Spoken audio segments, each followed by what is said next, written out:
I'm going to be talking about tonight is the top 3 goddesses. So everybody took the quiz, right? And everybody brought your scores at least, because I do have some extra with me in case anybody came last minute and didn't have it. I have been teaching this particular class for over 20 years. And I use it with all my clients because it helps me to know even more deeply how to coach my clients and how to really get in quick so that we don't have to do hours and hours of talking and trying to figure out who you are. All of these archetypes have something to do with your personality and the way that you appear in the world. But it's the top 1 that you are like most of the time, and sometimes you might be more Athena at work, but you're more Aphrodite at home. Or maybe you have a girlfriend that you love to go trap shooting with and horseback riding with, and so that's Artemis. And she loves archery. So I'm going to help you to learn more and know more. This is the first class that I do in a series of 4 other classes. So if you really get triggered tonight, you go, wow, I want to learn more about that, and I want to know really what it means. There's more to come. So who is a Demeter? Raise your hand. Demeter? Okay, so we've got about 5. Well, the reason why we don't have many of those tonight is because Demeter always wants to be where the children are. She wants to be with her grandchildren. She wants to be with her babies. She wants to be a teacher. She wants to be a nurse in the children's department. She will volunteer holding babies if she doesn't have children at home anymore. So if Demeter was kind of strong, but maybe not top in your chart, think about how you are around babies and children, because Demeter is the nurturer. She's the mama bear goddess. If anybody says anything wrong about your kid, she's like, wow. How many Aphrodites do we have? Oh, look at this room of playful women. Aphrodite is the goddess of beauty and transformation, the goddess of creativity. I had to wear this. I mean, I know it's kind of cool out tonight, but this is my goddess who dances with turtles dress. It was made by an artist for me, and so I have to wear my goddess dress when I'm doing goddess things. But I'm going to tell you, Aphrodite loves to wear glitz. If you're a glitzy girl, if you always got to have some kind of glitz on, even if you got jeans on, that's your Aphrodite. That's like, and you've got to have your hair done. And so it's really, really important for Aphrodite to have creative things that she's doing in her life. Because if she's not in love, if she's not involved in a romance, she can get really depressed. And so the deal is, you have to understand, Aphrodite, that your creativity is your sexuality also. So Aphrodite, if that is high on your score, you will get depressed if you are not doing something creative, be it creative writing, be it journaling, be it learning something new, taking a class in beading, or something to do with beauty in the world. Can you understand that? I see some of you shaking your heads like, oh yeah, I do get depressed. And it's like, well, where's the next lover? Well, fall in love with yourself. I fell in love with my yard. And it's always there when I want it. And it never talks back. Find some place to be creative. And if you've out-decorated your house, then go to a friend's house and help her decorate. Because that's how Aphrodite likes to play with girlfriends. They like to go shopping with girlfriends. They like to do decorating things. They like to play dress up. So if you don't have lots of money to go shopping, go over to a girlfriend's house and play dress up in her closet. Like if it's time for her, you know, maybe she's lost some weight or gained some weight, and it's really time for her to clear out her closet, this is a really fun way for Aphrodite to play with a girlfriend. Is you get together in your closets, and one sits on the bed and the other one plays dress up. And you say, that's not good enough anymore. That's a 1980s dress with shoulder pads up to here. Will you please pass that on? Okay, now I'm going to tell you about who is Artemis. Okay, we've got a good Bunch of Artemis, great. Artemis is the adventurer. You have to have vacations. You have to have adventures in your vacations. Zip lining, whitewater rafting, climbing, rock gatherings, shell gathering on the beach. And also, I want to tell you, Artemis is a goddess, but she usually dresses, it's all about comfort for Artemis. That is her goddess style, so I don't want anybody to think that only somebody who dresses up is a goddess. Artemis is most comfortable in comfort clothes. Jeans, t-shirts, you look like an Artemis. Are you? All right, she's an Artemis. All right. Well, my sweat clothes. Yeah, sweat clothes, sweat clothes. And you know what? Artemis lots of times doesn't even care if it matches. It's got to be comfortable. It just put it on and go. And Artemis gets depressed if she's not setting goals. She's the archer. She's the one that you'll see the goddess statues of the archer.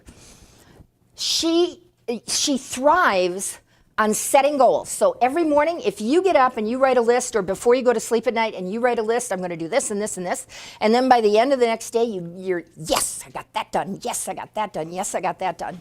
If you want to stay off antidepressants, Artemis has to do that. Artemis is an achiever. She is very competitive. She loves competitive sports, bowling, darts, pool, squash. Every fitness trainer woman you have ever met in your life is an Artemis. And she's often an Artemis Aphrodite. If her outfits match, she's an Artemis Aphrodite. If her outfits don't match, she's straight Artemis.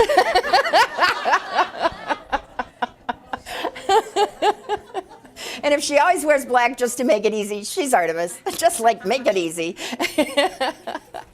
Artemis is really into the earth. She needs to be out in nature to heal herself. She needs quiet time. The only way that she will ever get married, because she doesn't need to get married. Artemis is very independent, she really knows how to be self-sufficient, and she likes you to know she likes to be self-sufficient. And does anybody remember the movie Annie Oakley? Okay, Annie Oakley, total Artemis.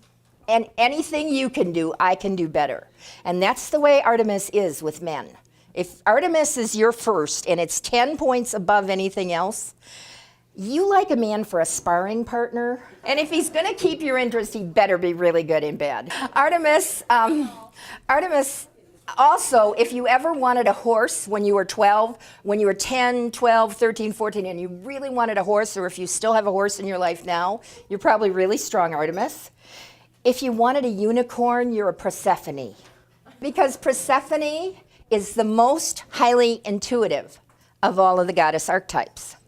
She tends to be more sensitive. She tends to be more quiet, withdrawn within herself as a child. She'll be out in the fields, talking to the birds and singing to the chipmunks, and she's really pretty happy, and she's a very gentle child and very peaceful. Persephone will look much younger for years and years. She'll always look 10 years younger than she is.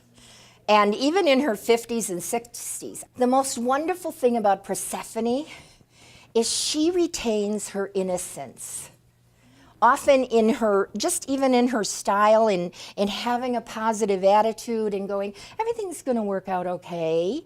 Kind of a Pollyanna sometimes, for people who are very pragmatic and like, do you know what's going on in the world? She goes, it's all going to be okay. Persephone. She's a delight, and she can be a flake. She might forget what time your appointment was. You might have to remind her to look at her appointment book once in a while. She tends to be airy-fairy.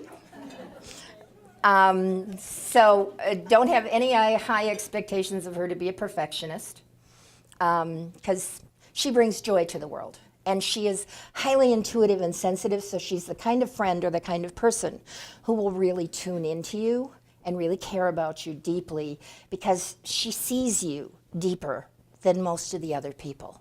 She has that gift of sight. So if any of you showed up as Persephone and you want to increase your ability to trust your inner voice and your inner words, really paying attention to yourself. When I'm coaching with people, because what I really do in my life is I'm a life coach, and they always become more intuitive as they go through the 8 sessions that I do, because you're learning to listen to yourself. And so you become much more trusting and empowered in the truth of your own inner voice. And that's how Persephone becomes empowered. Before that, Persephone, before she really becomes empowered, she will often marry a man who's older than she is. I mean, if you see women who've married a man 10, 20, even 30 years older, it's because Persephone, until she gets empowered herself, she always kind of wants somebody to take care of her.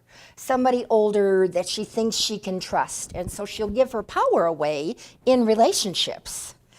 And so when she gets empowered and learns to trust her inner voice, she's really pretty awesome. Athena is the powerhouse. Athena knows how to build empires, and she thrives on building empires. So for her, if she's good at math, she will want to become a CPA.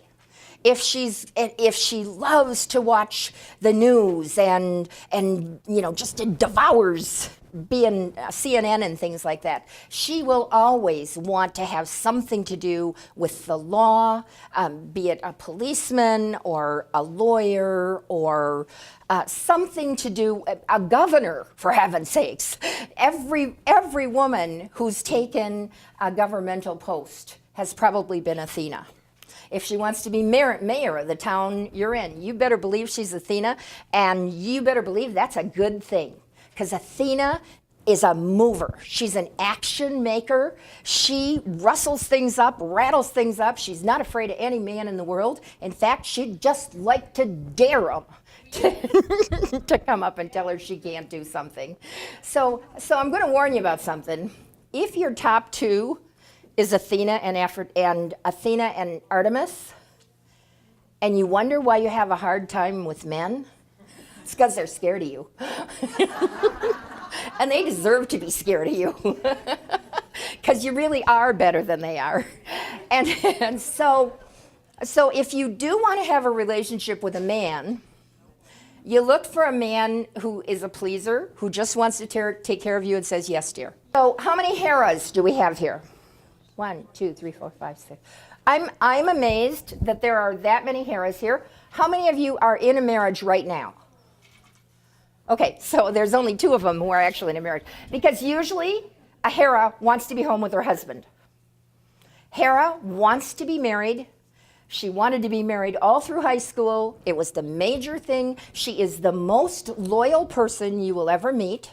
She is a loyal friend. She is also loyal and committed to the work that she does. So women who are like executive secretaries and remain with the same, usually man, for many, many, many years, or stay with the same corporation where the boss started it and she comes in as the assistant, that's going to be a strong Hera woman. She is loyal, she is dependable, she is reliable. She's also very dogmatic. She's like, these are the rules and you better not stray. And you better not ever tell me that somebody else is your best friend, because I'm your best friend, you hear? She will do what she says she's going to do. Oh, anybody remember Nancy Reagan, Ronald Reagan's wife? Nancy Reagan was a very strong Hera. Ronnie, my hero. That's Hera. Her man is always her hero, even if he's a jerk. She will never let anybody else know that he's a jerk. She will cover it up, fix it up. She will stay in a marriage much longer than it's healthy for her, because her main mode of operandi is loyalty. And so once she makes a commitment, he'd really have to do the worst thing in the whole world before she would be willing to let go of that commitment. That's a lifetime. Okay? So if you ever read the book by the daughter of Nancy Reagan, sometimes Harras, if they're really, really strong Harras, like 10 points above anything else, they can even be a little jealous if their daughters, you know, are like daddy's pet. There'll be some jealousy and rivalry between the mom and the daughter. And the mom will sometimes be kind of nasty and kind of shut out the daughter if the father is showing too much attention. Now, every one of these, I told you some of the good points and difficult points, because every single archetype has their strengths and has challenges. Like Demeter, her biggest challenge in the world is if she can't have children, she is the one who will adopt, or who will become a foster mother, or who will take in 31 cats. Okay, she's got to have something or someone to nurture. So if she cannot have her own children, she can really suffer from some depression. And that's why I said in the very beginning, it's very important for her to take this loving and folding energy, because she'll love everybody, and go to the hospitals and hold the newborn babies that maybe have mothers that have abandoned them or something. But this is very, very rewarding. And when I have a client who is a Demeter and her kids are now grown, because that's where she hits the hardest part of her life, is when her kids move out of the house, go off to college, get married, and she's not hearing them and she's like, why don't they call me?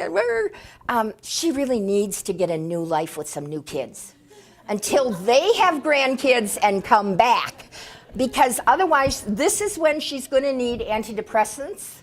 And so if I'm working with somebody who says, oh, I'm on antidepressants and my children don't call me anymore, I say, okay, let's find some place for you to put all that loving energy so that you become happy again. And you know what? Your kids are going to come back and spend more time with you when you're happy. Because if you keep saying, why don't you ever call? It's been 2 weeks. Then they don't want to call. So if you're happy about, I helped completely turn around a family situation. The two daughters who'd been clients of mine actually paid for their mom, who lives in another state, paid for her to come here for Christmas, so that they invited me to Christmas dinner. They paid for her to have 6 sessions with me. I do remote, I do on the phone. I have clients in Scotland, honest to God. I have clients in Arizona and in Texas, and so a lot of it can be done by phone. And their whole family dynamics turned around, and the girls love her, and they're having more fun together, and it was this Demeter issue that turned around. Yeah, it's pretty cool.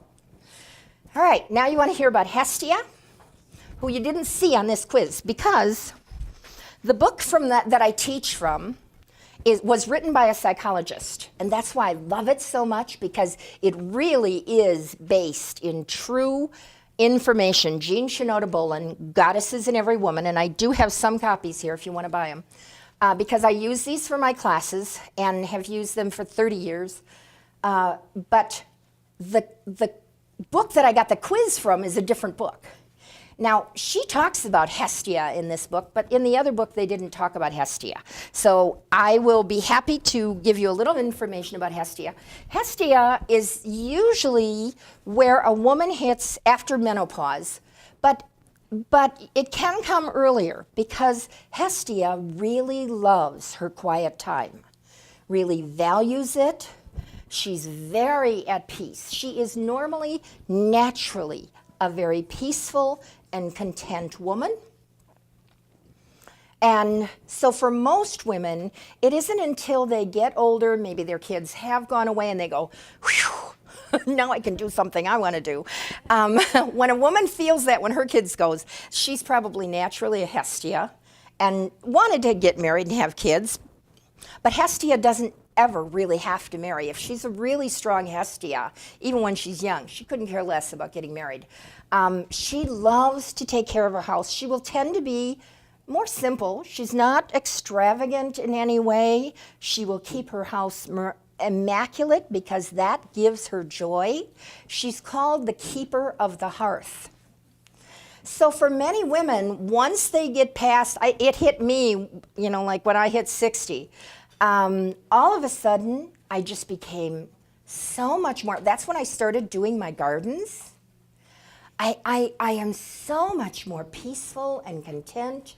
I really value my quiet time. I just, so if you're feeling that, if you're seeing that about you, there's nothing wrong with you. It might be very, very different than when you were 30, because when I was 30, I was doing competitive ballroom dancing. And my life was like Dancing with the Stars. And so life changes, and to be able to go into, you know, your life after 50 or after menopause much more peaceful, much more quiet. So I want to read more books. I don't even want to watch drama-filled stuff on TV. I love to sit on my front porch. After church on Sunday, I come home and it's on my front porch reading a book or just listening to the birds all Sunday afternoon. I don't have to run off to any festival, any place, any loud banging music. I love peace and quiet. So how many of you think you've got some Hestia? Okay. Okay. So there was a piece, you know, of the puzzle that went, well, what about this? All right, so that's really something to look forward to. And I got to tell you, the first 20 years that I taught these classes, I went, oh, Hestia sounds like she's boring. Because I was always doing something. And now that I'm in it, I go, oh, Hestia is so peaceful and content. It's a wonderful place to be. All right, so if any of you have had fun with this, I would come to your house and do one of these with, you know, like 10 of your friends.